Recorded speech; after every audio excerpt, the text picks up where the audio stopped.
बिहार इन दिनों सुर्खियों में है और ऐसा नहीं है कि कभी कदार बिहार अक्सर सुर्खियों में रहता है, लेकिन पहले कई बार ऐसा हुआ था कि नीतीश कुमार की जब वहां शासन था, जब वहां इक़्तिदार था, तो बहुत सारे अच्छे अच्छे काम, अच्छे अच्छे कदमों के लिए बिहार सुर्खियों में रहा करता था। कहा जाता था कि लॉ एंड ऑर्डर बिहार का बहुत तेजी से दुरुस्त हुआ है। ये नीतीश के पहले और दूसरे टेन्योर की बात थी। उसके बाद ये कहा गया कि बिहार में पटना की सड़कें पेरिस का नजारा देंगी। कितना वो बदला पता नहीं। वहां अगर आप शाम में जाएं तो हॉर्न की आवाज इतनी ज्यादा होती है कि शायद आप किसी दूसरे की बात ठीक से सुन भी ना पाए। लेकिन एक बार फिर बिहार सुर्खियों में है और इसकी वजह है कि जिस तरह से वहां सियासी टकराव हो रहे हैं, चूंकि जो इलेक्शन के बाद नतीजे आए थे उसके मुताबिक जो अपोजिशन में जो पार्टियां हैं उनके नंबर बस कुछ ही कम है।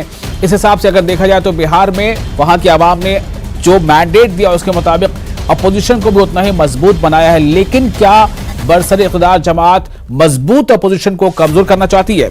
आप कुछ तस्वीरें देखिए, आपके स्क्रीन पर इस वक्त तस्वीरें हैं और ये बता रही कि किस तरह से वहां पर बिहार में जब ये मामला चल रहा था कि जो स्पेशल पुलिस आर्म्ड बिल की पेशी होने का जब वक्त था तो उसकी लगातार जो है मुखालफत की जा रही थी अपोजिशन की जानिब से। और उसके बाद क्या कुछ हुआ, जिस तरह से अपोजिशन के लीडर वहां पर काफी गुस्से में आ गए, उन्होंने कॉपी जो है बिल की वो उसे उछालना शुरू किया और उसे, जैसा कि कहा जा रहा है इक़्तिदार की तरफ से, कि उसे फाड़ना भी शुरू किया। उसके बाद पुलिस बुला ली गई, वहां पटना के एसएसपी पहुंच गए, डीएम पहुंच गए दल बल के साथ। उसके बाद जो कुछ हुआ वो नजारा आपके सामने है। जो अपोजिशन के लीडर है उनका कहना है कि एमएलएज को बाज़ाब्ता पिटवाया गया और ये नीतीश कुमार के इशारे पर किया गया। ये कहना है अपोजिशन का कि पहली बार ऐसा हुआ है कि एमएलए को पिटवाया गया हो और उसके बाद इस तरह की वहां पर हरकत की गई है। यहां तक कि जो खवातीन मेंबराने असेंबली हैं उन तक को नहीं बख्शा गया। जो स्पेशल आर्म्ड पुलिस बिल है उसको लेकर पहले एक तरफ तो सड़कों पर वहां पर आरजेडी और अपोजिशन का जो है वो एक विधानसभा घेराव प्रोग्राम था और जहां असेंबली के अंदर ये सब कुछ हो रहा था। हम आपको इससे पहले कि मजीद इस बारे में जानकारी दें, अपने मेहमानों से तारुफ भी कराएंगे। हमारे साथ इस खास मौजू पर बातचीत करने के लिए कि क्या वाकई बिहार बदल रहा है और ये बदला हुआ बिहार क्या कहानी कह रहा है, हमारे साथ इस मौजू पर गुफ्तगू के लिए मौजूद है सैयद अफजाल अब्बास जो जेडीयू के लीडर है, असिता तिवारी हमारे साथ होंगे जो कांग्रेस के तर्जुमान है, अशोक सेना होंगे तर्जुमान बीजेपी, और तौकीर आलम जो लीडर है आरजेडी के। लेकिन इससे पहले कि मैं आप लोगों के पास सारों सवाल करूं, मैं चाहूंगा कि कुछ बयान आपको सुनाया जाए पहले। उस बयान के बाद हमारे नाजरीन को भी समझना बहुत आसान होगा कि दरअसल ये पूरा मामला है क्या। बयान सुनते हैं। विधानसभा में इधर के सारे लोग आराम से बैठे बोल रहे हैं, सुनिए। और जो गुंडागर्दी किया है, ये गुंडागर्दी जो कर रहे थे तो अपना याद करिए और जनता रिजेक्ट किया है और आप लोगों का ठीक से जवाब देगी। नहीं ठीक है। और सबको मालूम नहीं है कि क्या कर रहे हो है? और यहाँ के लोग शांति से बैठे हैं। आप लोग जो अटैक करते हो और इधर के लोग अटैक करते हैं, इधर के लोग सुन लेते हैं। विधानसभा के अध्यक्ष के पद पर किस तरह से किया, तो यहाँ क्या किया वहां जाके पता कर लीजिए। और पूरा का पूरा एनडीए के तमाम लोग बैठे रहे हैं।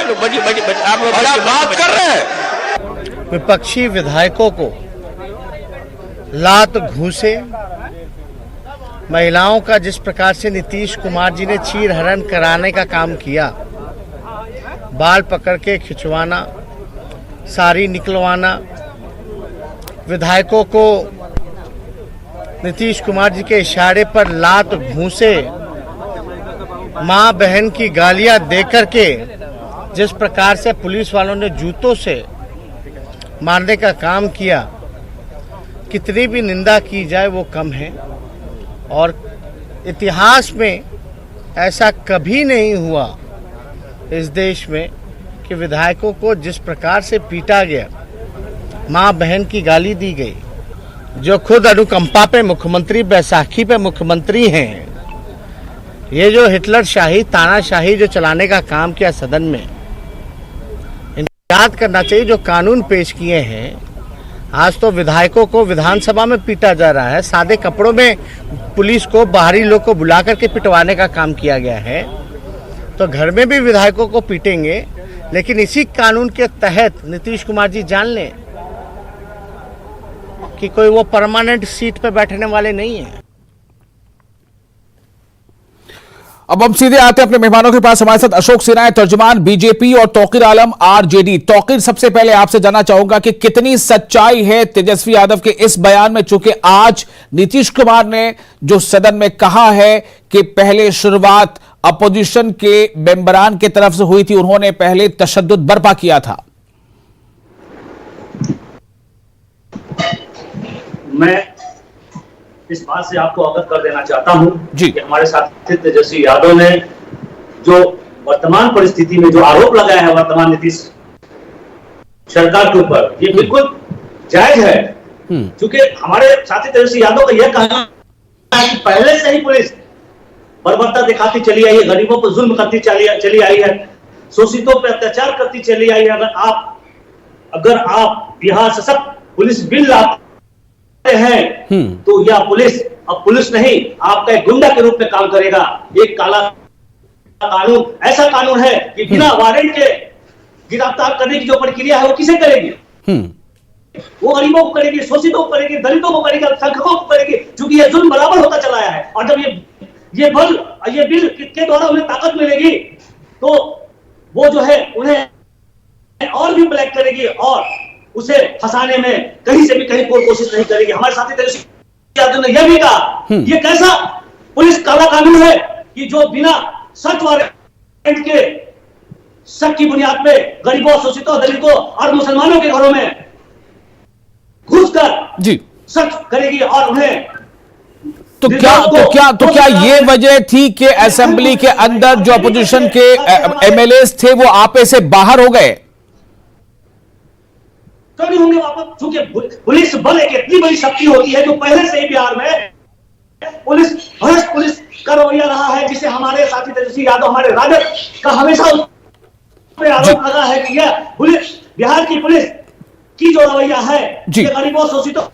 ठीक है, मैं इस पर थोड़ा कल जो कुछ हाउस के अंदर हुआ उस पर थोड़ी बात करना चाहूंगा। अशोक सिन्हा हमारे साथ मौजूद है, तर्जुमान है बीजेपी के। अशोक जी, जो कुछ हाउस में हुआ, अगर इसकी मतलब सच्चाई क्या है, किसने शुरुआत की, किसने क्या किया, लेकिन जिस तरह से ये तस्वीरों में हम इस वक्त दिखा पा रहे हैं कि एमएलएज को जो चुने हुए रिप्रेजेंटेटिव है उन्हें पुलिस वालों के जूते से मारा जा रहा है, उनके जूते से, वो खुद अपने पैर से जूते से मार रहे हैं। मैं सिर्फ ये जानना चाहता हूं कि जो किसी भी पार्टी का एमएलए हो, जब वो रिप्रेजेंटेटिव होता है, चुना हुआ नुमाइंदा होता है, क्या उसके साथ इस तरह का बिहेवियर, क्या ये बिहार के सियासत के लिए क्या ये काला धब्बा नहीं है?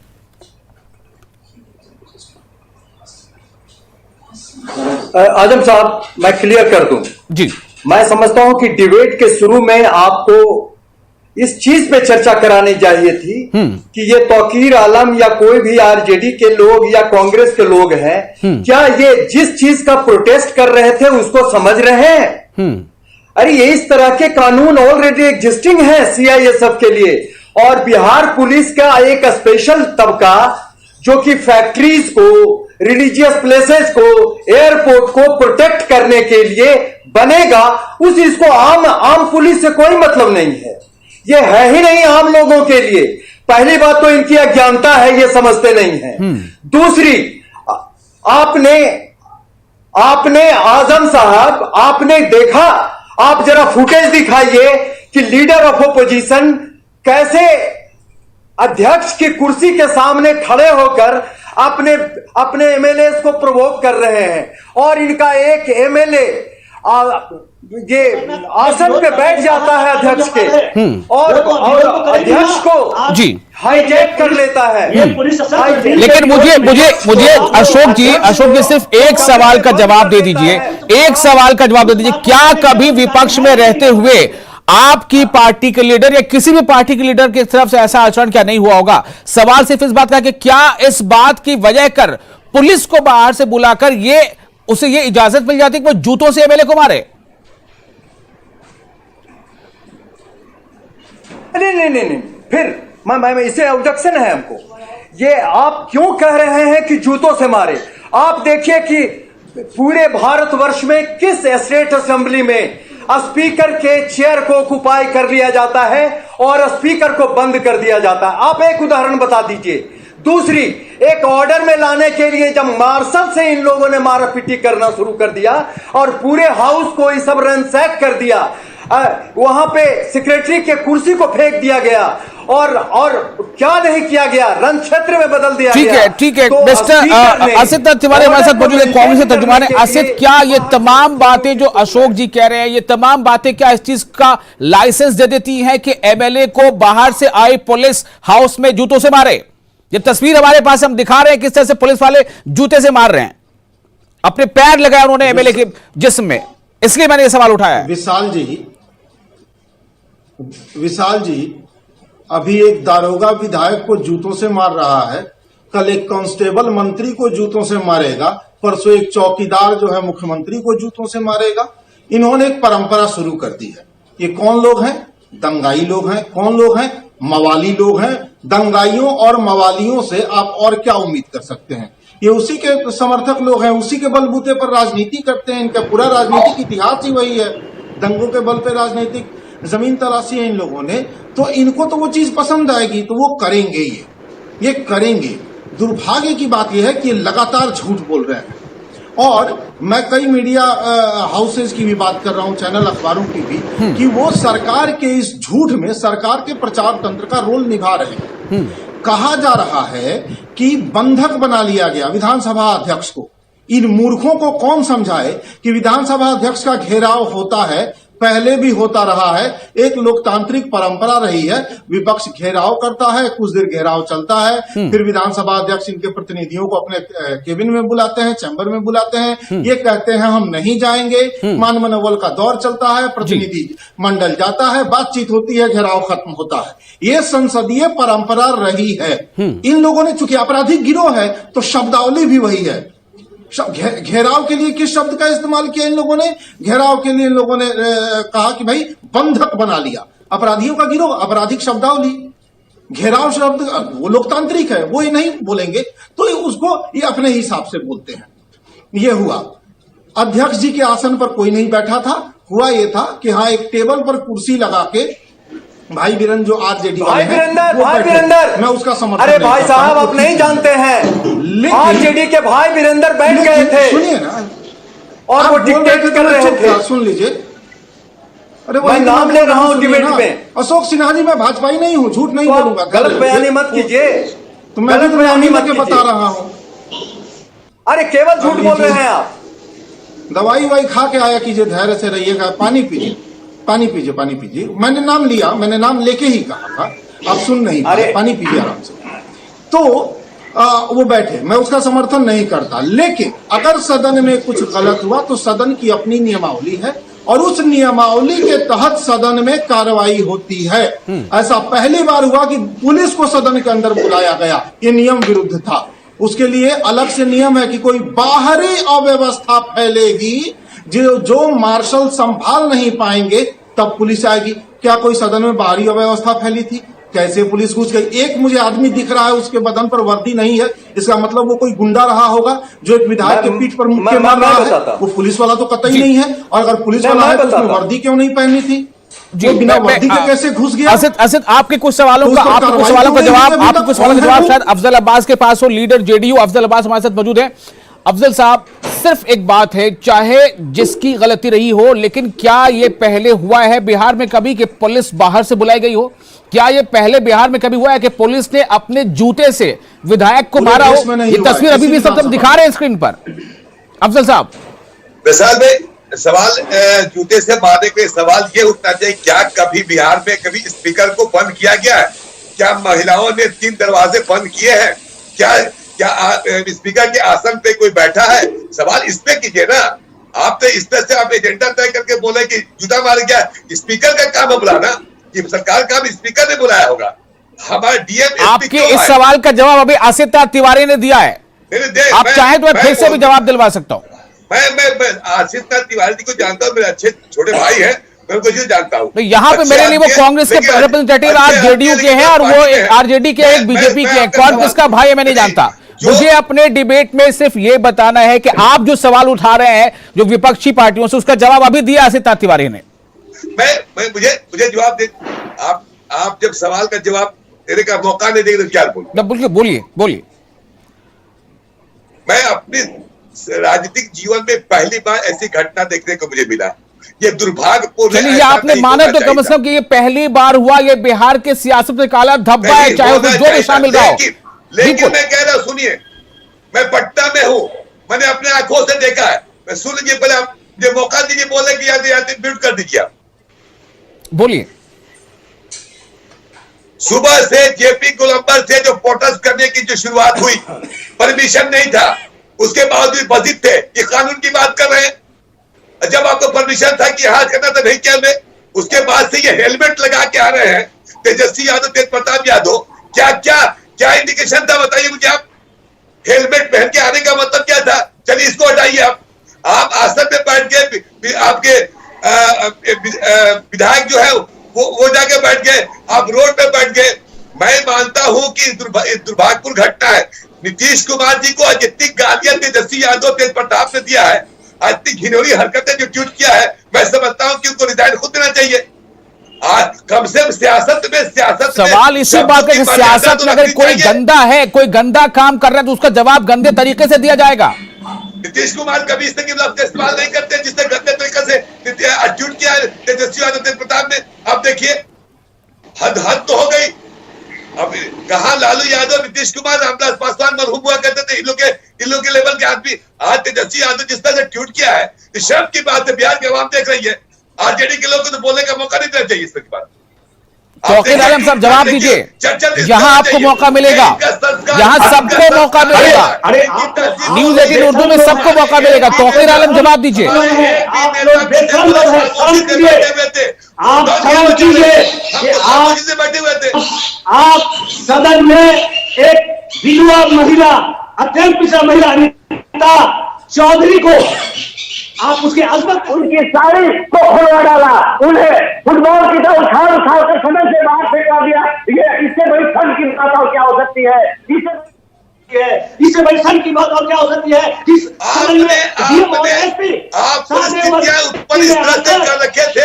आपने हालात ऐसा पैदा कर दिया कि स्पीकर को अपने अधिकार का प्रयोग करना पड़ा। ये क्यों नहीं बोल रहे?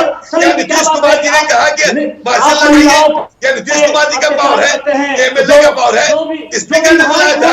जो अपने क्षेत्र का वो देता है, आप उन्हें उस तरह से उनके साथ दुर्व्यवहार करते हैं, अपनी बात नहीं रख सकते। आप कम से कम आरजेडी में है तो कम से कम आप करते हैं। इससे बड़ी और सन की बात क्या हो सकती है? शर्म तो आप लोग को आनी चाहिए। अब शर्म बचा ही कहा है आपके पास। शर्म तो आपको देखिए, विजुअल दिखाया जा रहा है। देखिए असम में कौन बैठा था, मजबूरन जो है फोर्स बाहर से बुलानी पड़ी। दूसरा को धक्का किया गया, डीएम को धक्का किया। दूसरा के बाहर गुंडागर्दी करवाते हैं। इससे बड़ी और शर्म की क्या बात हो सकती है? दूध मरी चुल्लू पर पानी में ऐसे शासन करने वालों को, ऐसे सत्ता में रहने वालों का कोई हक नहीं है। जो दलितों, शोषितों, अल्पसंख्यकों पे अत्याचार करे, जो विधवा विधायक पे हमला करे, ऐसे लोगों को विधायक बनने का, ऐसे लोगों को मुख्यमंत्री बनने का कोई अधिकार नहीं है। हमला तो आप लोग कर रहे थे। आपने संसदीय मर्यादा का उल्लंघन किया। आपने किया, हमने नहीं किया। हमारे लोग भी आक्रोशित होते हैं। हमारे सरकार के एमएलए आक्रोशित होते तो एक रंग बन जाता। आप इस बात को क्यों नहीं मानते? आप इस बात को क्यों नहीं मानते? आप क्या एक भी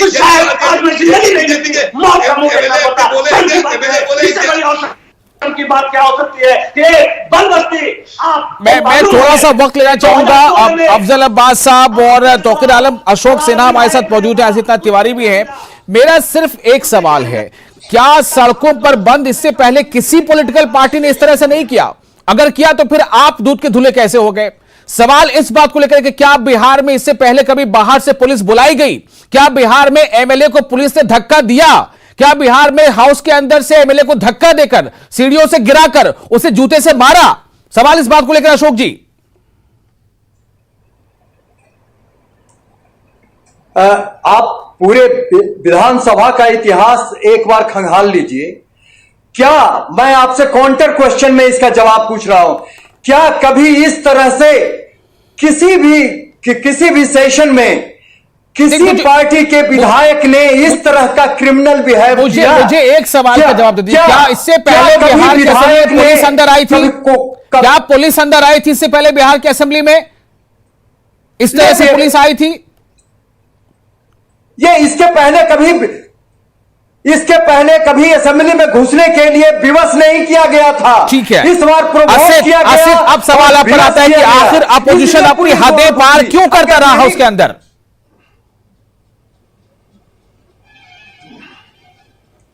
हाँ, इसलिए कि वो बेताब है कि किस बाई हुक और बाई क्रुक हम यहां से फिर वापस लौटे शासन में। असित, आपको मेरी आवाज मिल रही है?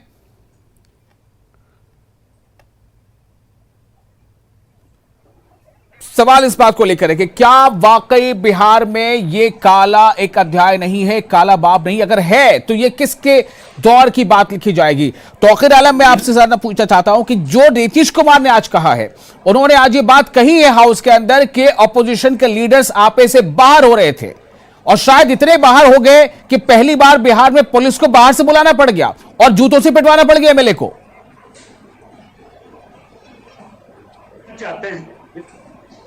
तौकीर, क्या आप जबरन भी बात कराएंगे? हम विपक्ष के लोग हैं, क्या हमारी उसमें रजामंदी, हमारी उसमें सहानुभूति, हमारा सलाह लेना क्या अनिवार्य नहीं है? अगर हमने कहा कि ये आपने जो सशस्त्र पुलिस वो बिल्कुल आवाम के लिए एकदम बेकार है और बेबुनियाद है, ऐसे लोगों को लाने का मतलब ये हुआ कि पुलिसों को फिर से गुंडाराज स्थापित करना है। हमारे साथी तो इस पर इस पे फोकस किया कि पहले से आपके पुलिसों ने जब कोई एफआईआर दर्ज नहीं करते, बिना चढ़ावे का मुकदमा नहीं करते। सारी बातें आपकी सही है, लेकिन जिस तरह का बिहेवियर अपोजिशन ने भी कल दिखाया हाउस के अंदर, जिसे आज नीतीश कुमार जी कह रहे थे, क्या उसके लिए भी आप लेजिटिमाइज हैं? ऐसा कुछ नहीं, ऐसा वो उन्होंने जब अपनी बातें रखनी शुरू की तो पक्ष के लोगों ने उनकी बातों को दबाना शुरू किया। आपको मेरी आवाज नहीं पा रही है? सदन में नहीं फौज बना रखी है उन्होंने, उनके विधायकों ने अपनी आवाज को दबाना शुरू किया। फाइनल कमेंट लेना चाहूंगा कि ये क्या वाकई एक मौका दिया गया पुलिस को अंदर बुलाने के लिए? असित, देखिए विशाल, जनता अगर सरकार को चुनती है तो जनता ही विपक्ष को भी चुनती है और जनता विपक्ष को इसीलिए चुनती है कि वो सरकार पर नकेल कस सके, सरकार मनमानी ना करे, सरकार कोई जन विरोधी कदम उठाए तो विपक्ष उसका विरोध करे। विपक्ष का ये धर्म है, ये कर्म है और विपक्ष अपना कर्म ही सदन के अंदर कर रहा था। एक जन विरोधी कानून का विरोध करना विपक्ष का कर्म और धर्म है, वो कर रहा था। चलिए, बहुत बहुत शुक्रिया आप लोगों का। वक्त की थोड़ी कमी हमारे पास रह गई है इसलिए, लेकिन जो कुछ हुआ है बिहार के सियासत में, बिहार की सियासती तारीख के लिए एक ये बदनुमा दाग है। अब पता नहीं कब ये दाग धुल पाए। बहुत शुक्रिया आप लोगों का इस खास मौजूद पर अपना वक्त देने के लिए। मुझे दीजिए इजाजत, आदाब।